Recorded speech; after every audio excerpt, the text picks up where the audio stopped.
Fala galera aí, tudo bem com vocês? Sejam bem-vindos ao nosso segundo encontro dessa série, o Oriente Médio e o Fim do Mundo. E hoje nós vamos abrir as nossas escrituras, a história e também a nossa identidade para nós entendermos por que Israel está no centro do plano de Deus e também do ataque espiritual do mundo. Mas de antemão, já quero logo te dizer que essa aula não se trata apenas de geopolítica ou de análise de profecias, mas ela também será uma aula que nos revelará pertencimento, nos trará impacto existencial e também emocional. Então, sem mais enrolações, bora para o conteúdo. Então, o plano de redenção ele não se inicia em Jerusalém, mas ele se inicia assim lá no Éden, né?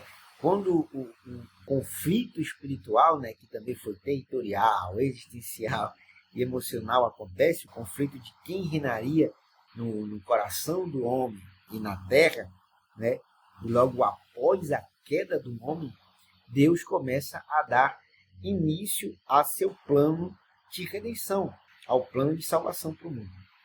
E o que é interessante é que esse plano ele vai começar a ganhar forma e rosto quando Deus ele vai chamar um homem. Qual é esse homem? Um homem por nome de Abraão. E em Gênesis 12, versículo 3, Deus vai chamar este homem chamado Abraão e vai fazer uma promessa para ele. E qual era a promessa que Deus faz para Abraão? A promessa é a seguinte, que em ti serão benditas todas as nações da terra. Ou seja, o que era que Deus estava dizendo? Ele estava dizendo para Abraão o seguinte, que a partir dele, de Abraão, todas as nações da terra seriam, todas as famílias da terra seriam abençoadas, seriam benditas através de Abraão. Aqui acontece algo muito interessante, ou seja, tudo estava agora atrelado ao DNA dessa aliança que Deus fez com o homem. Agora, a promessa que Deus começou lá em Gênesis 3,15, no Éden, falando que da semente da mulher nasceria um que esmagaria a cabeça da serpente e consumaria o plano de redenção, agora essa promessa está atrelada ao DNA dessa aliança que Deus fez com este homem Abraão. E esse DNA espiritual, assim que nós podemos chamar dessa forma, ele não morreu quando Abraão foi para a sepultura, não. Esse DNA permanece ativo e funcionando até hoje. Você entendeu? Primeiro, a história não começou em Jerusalém, começou no Éden. A queda aconteceu, Deus deu início ao seu plano de redenção, prometeu em Gênesis 15, e esse plano de redenção foi ganhando forma e rosto com Abraão, e foi sendo executado e moldado, e foi sendo de forma progressiva, construindo na história da humanidade. E é de Abraão que vai surgir o povo que hoje nós conhecemos no dia de hoje como a nação de Israel, o Estado Democrático de Direito de Israel. Você está me entendendo? Então agora que nós já temos isso em mente, nós podemos avançar um pouquinho mais para entendermos a história e como Israel surgiu e se formou uma nação de fato. Ele começa com uma família, depois ele passa para uma tribo, depois passa para um povo e hoje ele é reconhecido como uma nação. Então vamos seguir adiante. Nós não podemos falar de história de Israel sem falar daquilo que nós chamamos de diáspora, né? Dando continuidade. Essa diáspora, na realidade, durou quase 2000 anos que Israel ele ficou disperso. Israel sofreu perseguições no decorrer da história, ficou sem pátria, ficou sem exército, ficou sem templo. Mas se tem uma coisa que nunca faltou para Israel, foi promessa. Durante quase 2000 anos, Israel ficou disperso. O povo de Israel ficou disperso e a sua identidade foi mantida através da tradição e da palavra que era passada de pai para filho, de geração em geração, porque o povo estava espalhado por todos os cantos do mundo, não tinha pátria, não tinha um templo para adorar, para prestar os seus cultos e, de alguma forma, assim, proliferar sua cultura, e não tinha um exército para defender. Mas a promessa nunca faltou para Israel. E sabe o que é mais interessante? É que em 1948, contrariando todas as probabilidades históricas possíveis, Israel vai ser restaurada como nação, vai ser reconhecida como nação pela ONU e vai ter a sua terra lhe devolvida, a terra da promessa que Deus prometeu, que Deus entregou, vai ser outra vez de volta entregada nas mãos de Israel. Você está prestando atenção nisso? Você está entendendo? Um povo, por quase 2000 anos, viveu disperso, foi perseguido, foi massacrado, nós conhecemos bem o que aconteceu aí no passado recente, né? Com aquele camarada lá que não vai nem a pena falar o nome dele aqui, certo? E o povo foi perseguido, viveu em terras estrangeiras, mas não perdeu sua identidade, perdeu sua pátria, perdeu seu templo, perdeu seu exército, mas não perdeu sua identidade e não perdeu a promessa que Deus havia feito para eles. E então, em 1948, essa promessa volta a se cumprir e então o povo vai ser restaurado e a sua nação vai se formar. A ONU vai reconhecer Israel, Israel vai voltar para sua terra. E sabe o que é mais interessante? É que quando eu faço estou aqui falando para vocês sobre essa história, eu me lembro de um versículo, Isaías 66, verso de número 8, né? O profeta faz o seguinte questionamento: pode uma nação nascer em um dia só? E quando nós olhamos para a história de Israel, é como se essa resposta foi feita de propósito pelo profeta, e no decorrer da história, anos depois, séculos e séculos e séculos depois, a história comprova que Israel, em um dia só, depois de 2000 anos de diáspora, 2000 anos de espera, sem tempo, sem pátria, sem exército, apenas existindo, fugindo, sendo perseguido, Israel, em um dia só, vai ser restaurado como nação e vai ter de volta a terra prometida por Deus. Então, quando olhamos para a história, a resposta para essa pergunta bíblica é sim. Deus restaurou a nação de Israel em apenas um dia só. E eu quero te dizer algo aqui. Você já parou para pensar que Israel, quando nós olhamos para Israel, nós não podemos olhar para Israel apenas como um país, porque Israel é muito mais do que isso. Não é apenas um país, é um sinal, um símbolo de uma promessa que se torna visível em Israel, que é invisível, mas ela passa a se tornar visível quando nós olhamos para Israel. O mesmo Deus que fez a promessa no Éden, Gênesis 13:15, e deu forma e rosto para essa promessa em Gênesis 12:3 para Abraão, e veio cumprindo essa promessa no decorrer do século, continua ativo, continua cumprindo a promessa, e isso é um sinal de que essa promessa ainda está de pé.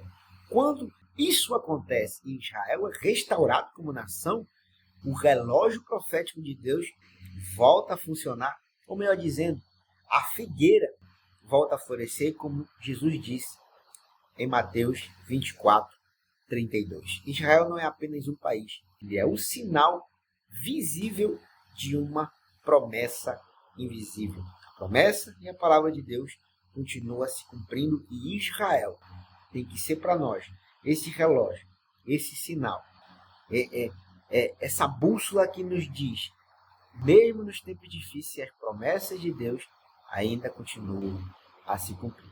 Você está entendendo isso? Então nós podemos prosseguir. Se você compreendeu isso aqui, nós podemos avançar um pouquinho mais nessa história.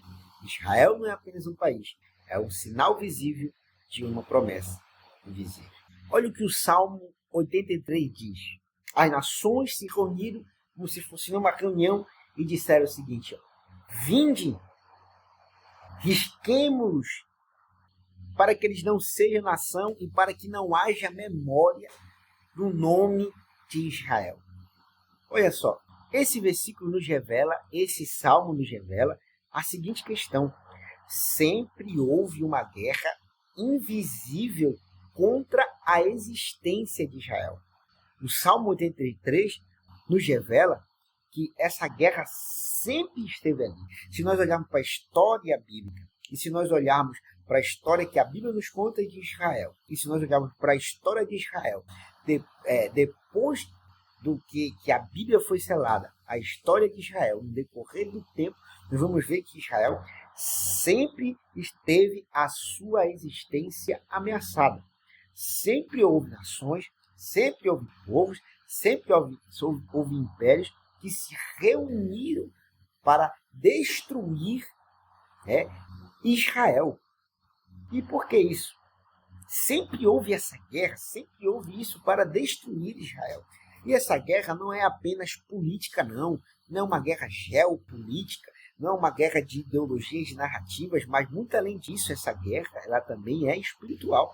Quando nós vemos nações se levantando hoje para destruir, prometendo aniquilar, acabar com a existência de Israel, isso não é novo. Desde a época da Bíblia até os dias atuais, o povo de Israel sempre esteve em risca e sobre a forte ameaça que a sua existência acabasse. E isso nos revela a seguinte questão: por que sempre houve povo tentando matar Israel, acabar com a existência de Israel?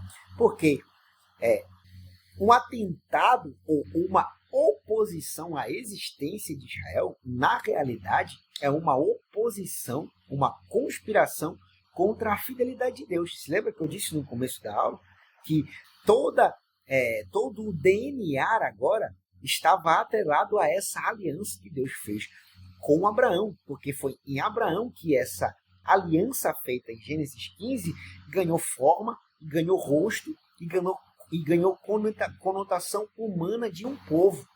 Então, quando nações e reinos se levantam para ameaçando com o plano de acabar com a existência de Israel, na realidade essa oposição contra a existência de Israel, na realidade é uma conspiração contra a fidelidade de Deus, porque enquanto Israel existir, será um sinal para o mundo de que as promessas de Deus permanecem de pé, que a fidelidade de Deus continua de pé e que, apesar das circunstâncias, o plano de redenção ainda continua a todo vapor.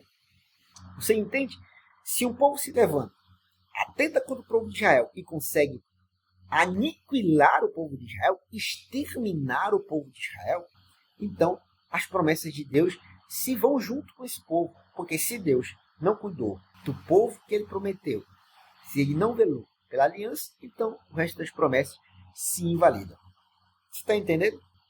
Então essa guerra ela não é só política, mas ela também tem uma conotação espiritual. Porque quando um povo se levanta para tentar acabar com Israel, na realidade é uma conspiração contra a fidelidade de Deus. Porque enquanto Israel existir, é um sinal para nós de que Deus é fiel e cumpre suas promessas. Então, quando nós entendemos isso, e por que eu quero que você entenda isso? É o seguinte, a partir do momento que você entende isso, uma coisa tem que mudar em você. E o que é que tem que mudar em Israel? Você não pode olhar agora para as manchetes que te cercam, para as notícias que te bombardeiam nas redes sociais, nas televisões, né? Com medo. É impossível, claro, quando nós estamos em iminência de uma guerra, é claro que nós vamos sentir medo, é complicado todo o cenário e todas as consequências que uma guerra envolve, e todos nós sabemos que não existe ganhador numa guerra, todo mundo perde, certo? Mas isso também não pode nos afetar, nos causar medo, mas isso também tem que nos trazer esperança. Nós temos que olhar para o que acontece no mundo. Quando nós olharmos agora para o mundo, para a geopolítica, vamos usar esse termo do mundo agora, nós não temos que olhar para os acontecimentos do Oriente Médio, os acontecimentos em Israel, com um olhar de pavor, de medo, de meu Deus, por que isso está acontecendo? Mas nós temos também que reconhecer que, apesar da dor, apesar do sofrimento, apesar da perseguição, apesar do medo, do terror, do pavor que as guerras e a tensão gera no mundo, nós também temos que olhar que isso é cumprimento de promessas eternas feitas por Deus. Você está entendendo? Nós temos que olhar além da guerra, além da dor. Apesar de que nós não vamos conseguir olhar para isso sem sentir essas coisas, porque nós somos seres humanos. E um ser humano com um coração, com compaixão, um ser humano nas suas plenas capacidades, não tem como olhar para um cenário de guerra, não se entristecer, não sentir medo, não se apavorar, mas o convite aqui é para você também conseguir enxergar além disso e entender que nesse cenário de caos e catástrofe que nós estamos vendo e vivendo acontecer lá no Oriente Médio, existem promessas eternas se cumprindo e a história está caminhando para se alinhar com o plano de Deus. Certo? Você entendeu isso? Então vamos seguir adiante. Eu quero abrir agora uma janela da neurociência aqui com vocês. A neurociência diz que quando nós acreditamos em uma narrativa, uma história maior, nós pertencemos a algo maior e o cérebro ele mergulha nessa narrativa, algumas coisas acontecem. Primeiro, nosso córtex pré-frontal, hipocampo e os nossos circuitos de recompensas, eles se alinham de acordo com essa narrativa, reestruturando a forma como a gente interpreta a nossa vida.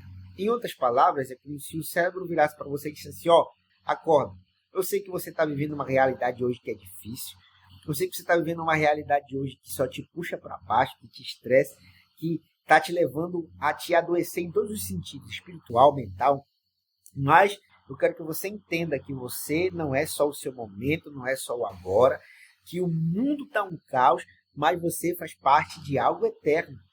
Você pertence a um lugar, você tem uma história, você faz parte de uma história eterna que está sendo contada e que o final dela não é triste. E quando isso acontece, a gente começa a passar a olhar para a nossa vida, para as pessoas ao nosso redor e para as coisas que acontecem no mundo com um olhar diferente. Não a partir do caos, não a partir do medo, mas a partir da esperança, porque nós entendemos que nós fazemos parte de algo maior. Isso nos dá esperança para vivermos a nossa vida de forma mais leve, mesmo em meio ao caos. Estou caminhando para o final dessa aula, para o final desse encontro, dessa segunda aula, mas eu quero dizer algumas coisas aqui para você. Se você chegou no final desse vídeo é porque você precisa ouvir isso aqui. Primeira coisa, você não nasceu por acaso. Segundo, você não está neste tempo aqui presente por acaso. Não, você faz parte dessa história de Deus e você ter chegado até aqui é uma prova de que Deus está te chamando para se reposicionar, para reescrever e para você relembrar que você faz parte de algo eterno. Que apesar das circunstâncias estarem difíceis, a história não está fora de controle. Deus ainda mantém o controle da história e Ele é fiel e vai cumprir as promessas dele. Certo? Então, galera, essa é a aula de hoje. Espero que você tenha gostado, espero que você tenha curtido. E eu quero aqui dizer para você compartilhar, para você curtir, para você comentar aqui nesse vídeo o que você achou, certo? Compartilhe com alguém. Se isso fez sentido com você, você precisa compartilhar com alguém. E é isso, galera. Como você pediu aqui para você, veja essa aula quantas vezes for necessário e vá praticar. Porque quem é bom em dar desculpa, não é bom em mais nada.